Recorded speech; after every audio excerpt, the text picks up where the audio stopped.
سنت ہے، سننا فرض ہے، اور ہمارا یہ عالم ہے کہ ہم رمضان میں بھی قرآن سنتے ہیں. کوئی 4 پڑھ کے چلا جاتا ہے، کوئی 8 پڑھ کے چلا جاتا ہے، کوئی 10 پڑھ کے چلا جاتا ہے. یہ نہیں حالانکہ کبھی تو نے سوچا کہ اگر تو پوری تراویح پڑھ کے پورا قرآن سن لے، اللہ تعالیٰ تیرے نامہ اعمال میں 70 قرآن پاک کا ثواب عطا فرمائے گا.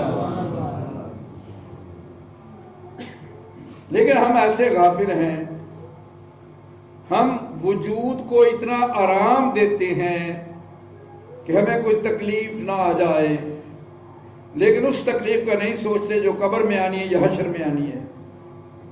اس کی ہمیں کوئی فکر نہیں ہے. اور تو اللہ کا بندہ بھی بننا چاہتا ہے، ولایت بھی حاصل کرنی چاہتا ہے، اور پھر آرام بھی چاہتا ہے. نارے نیند پیاری تینوں نارچا میں پرو سجنتا.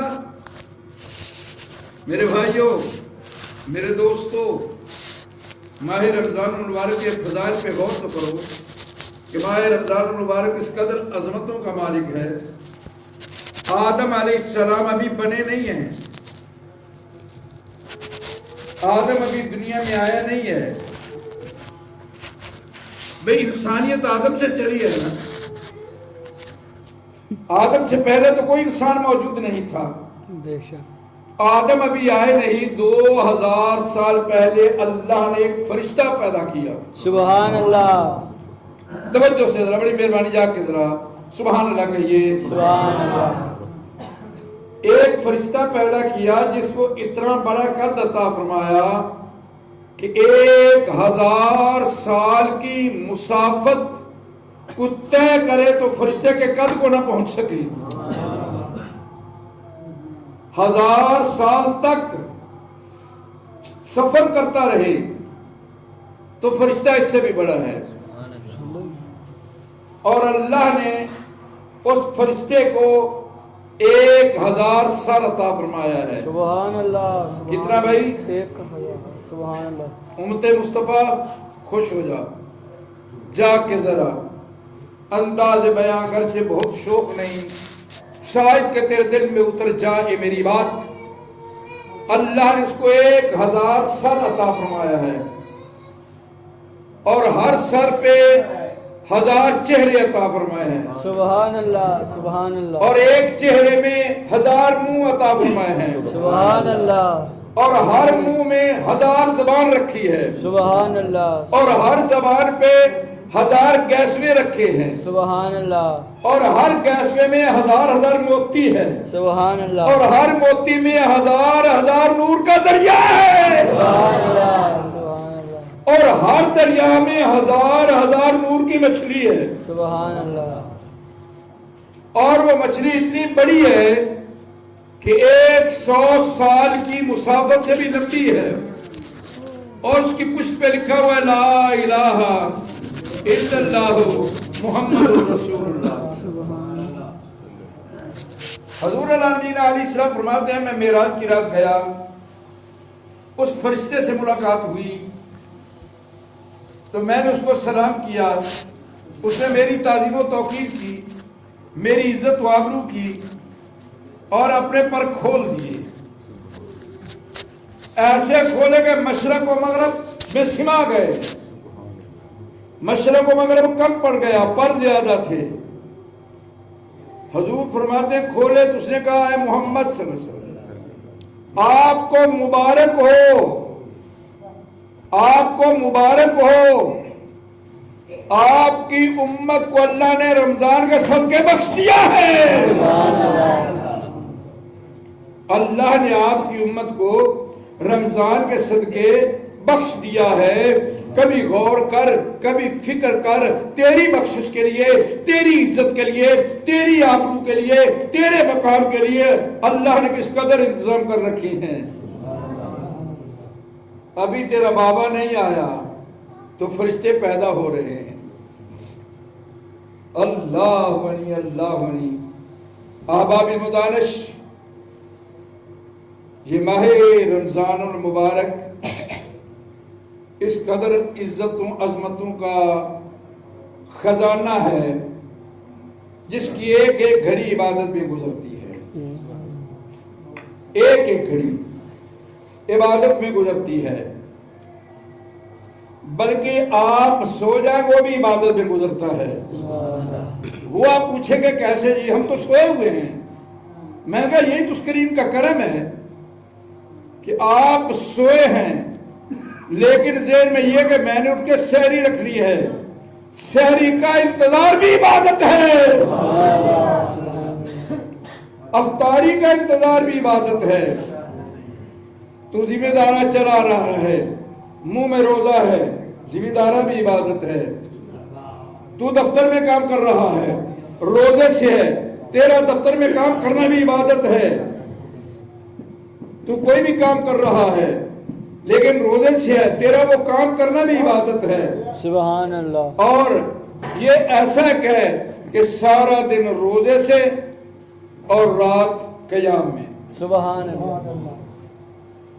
محنت کم، منافع زیادہ ہے۔ سبحان کبھی غور کر، کبھی فکر کر، کبھی سوچ، کبھی تدبر کر، کیا میں اس لائق تھا جتنے اللہ نے انعام ہم پہ کیے ہیں؟ کیا ہم اس قابل تھے جتنے انعام مالک کائنات نے ہم پہ کیے ہیں؟ کتنے احسان اس نے کیے ہیں۔ کبھی ماہ رمضان کا مہینہ دے رہا ہے کہ بخشش کے لیے آ جاؤ میرے دروازے پہ، کبھی شب برات کی رات دے رہا ہے کہ میرے دروازے پہ بخشش مانگنے آ جاؤ، کبھی لیلۃ القدر کی رات دے رہا ہے بخشش مانگنے میرے دروازے پہ آ جاؤ، سبحان اللہ۔ سبحان کبھی اللہ۔ معراج کی رات دے رہا ہے بخشش مانگنے میرے دروازے پہ آ جاؤ، سبحان اللہ۔ کبھی عید کا دن دے رہا ہے بخشش مانگنے کے لیے میرے دروازے پہ آ جاؤ، سبحان اللہ۔ کبھی عرفہ کا دن دے رہا ہے کہ بخشش مانگنے کے لیے میرے دروازے پہ آ جاؤ، سبحان اللہ۔ کبھی ذی الحجہ کا عید کا دن دے رہا ہے کہ بخشش مانگنے میرے دروازے پہ آ جاؤ، سبحان اللہ۔ کبھی تمہیں دولت دے رہا ہے کہ جانور لے، اور جانور لے اس کو پال کے اس کو ذبح کر، گوشت بھی تو کھا لے، بخشش میں کر دوں گا۔ سبحان اللہ۔ سبحان اللہ۔ میرے بھائی، ہم نے رمضان کو سمجھا نہیں ہے، اس وقت پتہ چلے گا۔ آئے ذرا حدیث مبارکہ سنیں، روزے کی فضیلت کیا ہے۔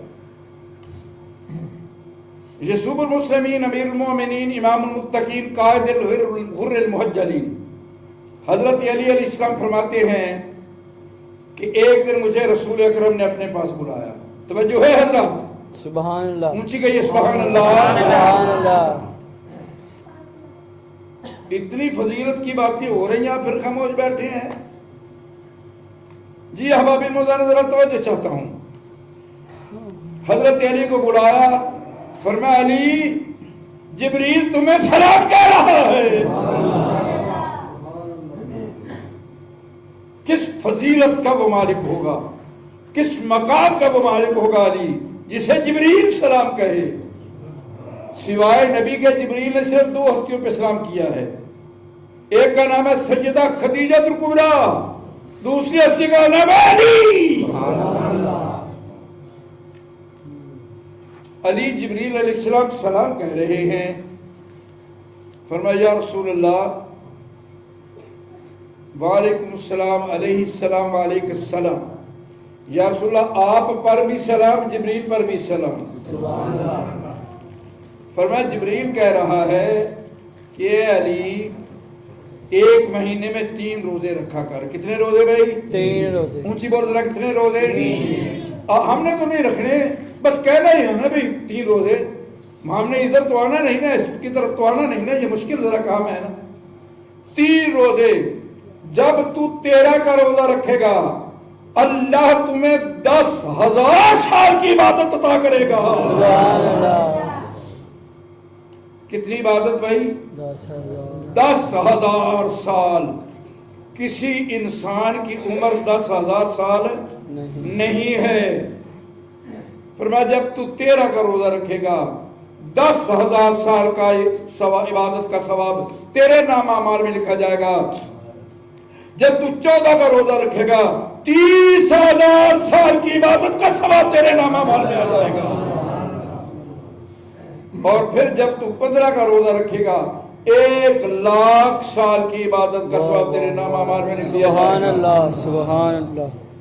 یہ نفلی روزے کی فضیلت ہے۔ تو جو نفلی کا اتنا اہتمام ہے تو فرضی روزے کی کتنی فضیلت ہوگی، اللہ کتنا ثواب عطا فرمائے گا۔ کبھی سوچا تم نے؟ اے امت مصطفیٰ غور کر، ہمارا ایک ایک بال حضور کے احسانوں کے بدلے پیدا ہوا ہے، اتنے ہمارے جسم پہ بال نہیں جتنے حضور کے احسان ہے ہم پر۔ سبحان اللہ۔ کبھی غور کر، کبھی سوچ، ہم تو ساری زندگی حضور کی ذات پہ درود پڑھتے ہی گزار دیں، پھر بھی حضور کے احسانوں کا شکر ادا نہیں ہو سکتا۔ بدلہ تو بڑی دور کی بات ہے، شکر نہیں ادا ہو سکتا۔ میرے رسول اکرم شفیع معظم رحمت عالم کی رحمت جوش میں آئی، صحابہ کا مجمع تھا۔ کیا منظر ہوگا جب صحابہ سننے والے ہوں گے، میرے رسول بات کرنے والے ہوں گے، صحابہ کی نظریں ہوں گی، والشمس کا چہرہ ہوگا، مسجد نبوی کا منظر ہوگا، صحابہ کا مجمع ہوگا، کیا عجیب منظر ہوگا۔ ہم تو ترستے ہیں نا، اللہ کرے ہمیں مسجد نبوی کی زیارت ہی نصیب ہو جائے۔ ہمارا تو یہ عالم ہے کہ اگر کہیں تصویر پہ مسجد نبوی دیکھیں تو ہم سرشار ہو جاتے ہیں۔ اگر کبھی ٹی وی پہ آ جائے مسجد نبوی تو ہم صدقے ہو جاتے ہیں۔ جنہوں نے دیکھا ہے وہ پھر بتاتے ہیں لوگوں کو، جب ٹی وی پہ آتی ہے، یکسی چینل پہ آتی ہے، بتاتے ہیں کہ یہ فلاں جگہ ہے، یہ فلاں جگہ ہے، یہ فلاں جگہ ہے۔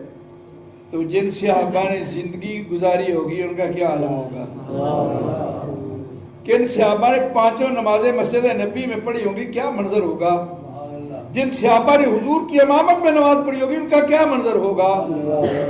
حضور اللہ نبی علیہ السلام فرما رہے ہیں آج، فرما صحابہ جی یا رسول اللہ، فرما میدان محشر لگے گا نا، اللہ ہر امت کا ثواب سرے میدان لے گا،